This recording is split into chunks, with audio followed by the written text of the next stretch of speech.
Legend has it that Jesse James left his treasure on the west side of the Wichita Mountains in the heart of Oklahoma. I know what you're thinking. Legendary treasure of Jesse James in Oklahoma, my ass. It's probably just Millhouse. But this legend has proof, and decades worth of searching have yielded parts of the treasure and more clues to where it could be.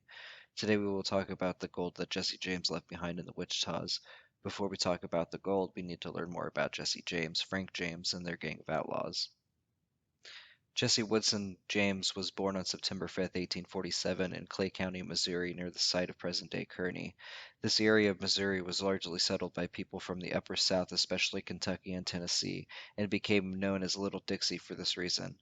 James had two siblings, his elder brother Alexander Frank James and a younger sister Susan Lavina James. He was of English, Welsh, and Scottish descent. His father, Robert S. James, farmed commercial hemp in Kentucky and was a Baptist minister before coming to Missouri. After he migrated to Bradford, Missouri, and helped found William Jewell College in Liberty, Missouri, he held 6 slaves and more than 100 acres of farmland. Robert traveled to California during the gold rush to minister to those searching for gold. He died there when James was 3 years old. After Robert's death, his widow Zerelda remarried twice, first to Benjamin Sims in 1852 and then in 1855 to Dr. Reuben Samuel, who moved into the James's family home.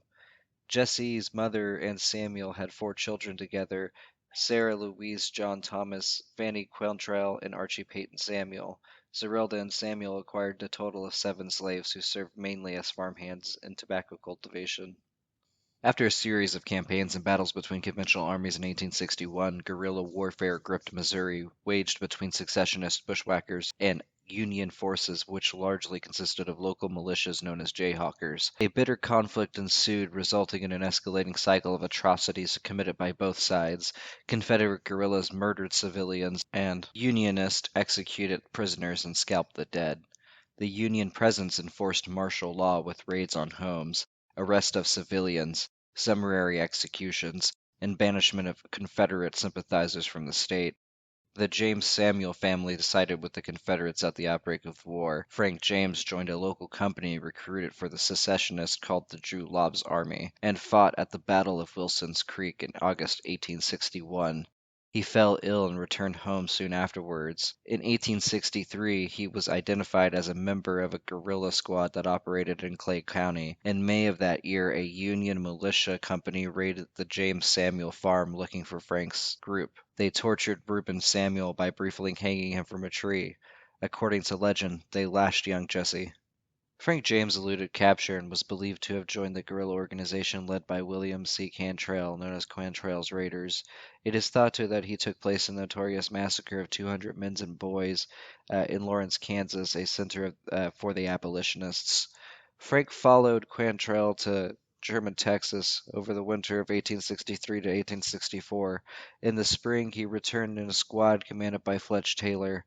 After they arrived in Clay County, 16-year-old Jesse James joined his brother in Taylor's group. Taylor was severely wounded in the summer of 1864, losing his right arm to a shotgun blast. The James brothers then joined the bushwhacker group led by William Bloody Bill Anderson. Jesse suffered a serious wound to the chest that summer.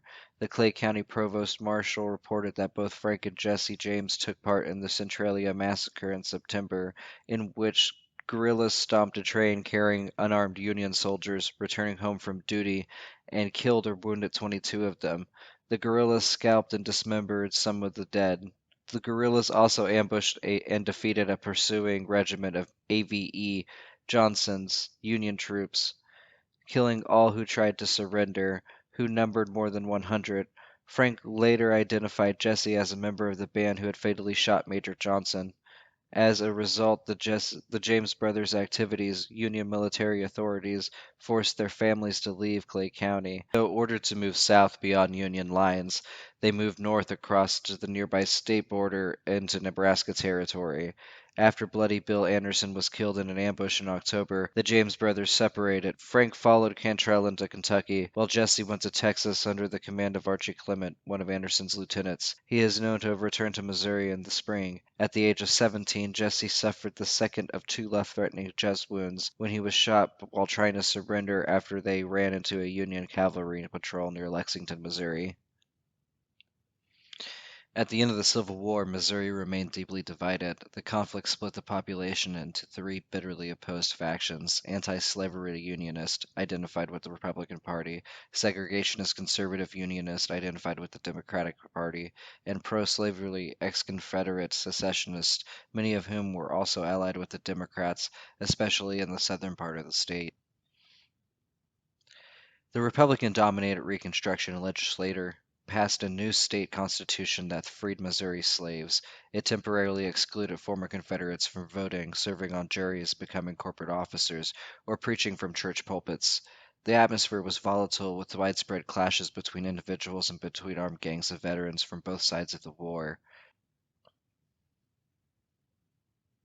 Jesse recovered from his chest wounds at his uncle's boarding house in Harlem, Missouri. He was tended to by his first cousin, Zerelda Z. Mims, named after Jesse's mother. Jesse and his cousin began a 9-year courtship that culminated in their marriage. Meanwhile, his former commander Archie Clement kept his bushwhacker gang together and began to harass Republican authorities. These men were likely the culprits in the first daylight armed bank robbery in the United States during peacetime.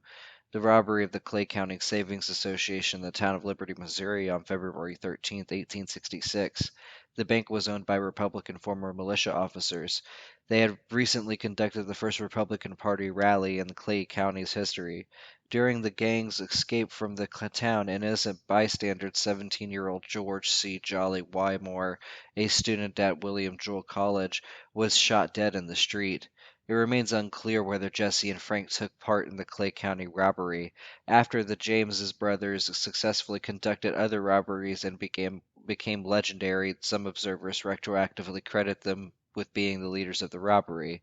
Others have argued that Jesse was at the time still bedridden with his wound, and therefore could not have participated. No evidence had been found that connects either brother to the crime, nor conclusively rules them out.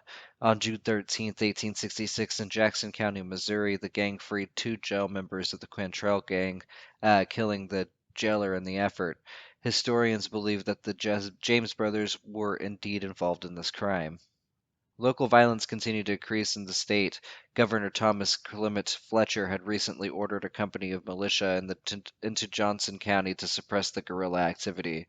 Archie Clement continued his career of crime and harassment of the Republican government, to the extent of occupying the town of Lexington, Missouri on Election Day in 1866.